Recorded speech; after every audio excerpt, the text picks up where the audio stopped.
মুখ্যমন্ত্ৰীয়ে প্ৰায় আধা ঘণ্টা ভাষণ দিছে। তাত কোনকেইটা পইণ্টত হাততালি দিছে মই নোট কৰি আনিছোঁ কলমেদি।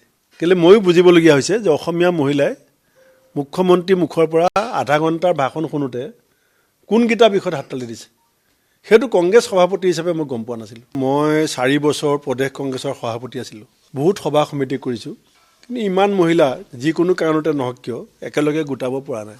মহিলাসকল গোট খোৱাটো বৰ ডাঙৰ কথা নহয়। চৰকাৰী আঁচনিৰ সভা তালৈ মহিলাসকল নিশ্চিতভাৱে আহিব, কিন্তু ডক্টৰ হিমন্ত বিশ্ব শৰ্মা ডাঙৰীয়াৰ ভাষণৰ মাজত যিমানকেইটা হাততালি পৰিছে সেই হাততালিকেইটাত চৰকাৰৰ কোনো নিয়ন্ত্ৰণ নাই। সেইকেইটা স্বতঃস্ফূৰ্ত হাততালি। সেইটো চবতছে মোৰ আজি এটা মোৰ কাৰণে ভাবিছোঁ যে এইটো অত্যন্ত এটা ৰাজনৈতিকভাৱে সকলোৱে যদি বিশ্লেষণ কৰে, আগতে ময়ে ভাবি আছিলোঁ যে আঁচনি দিছে, চেক দিছে, বিজেপি চৰকাৰে মিটিং পাতিছে, মানুহ মাতিছে, আহিব।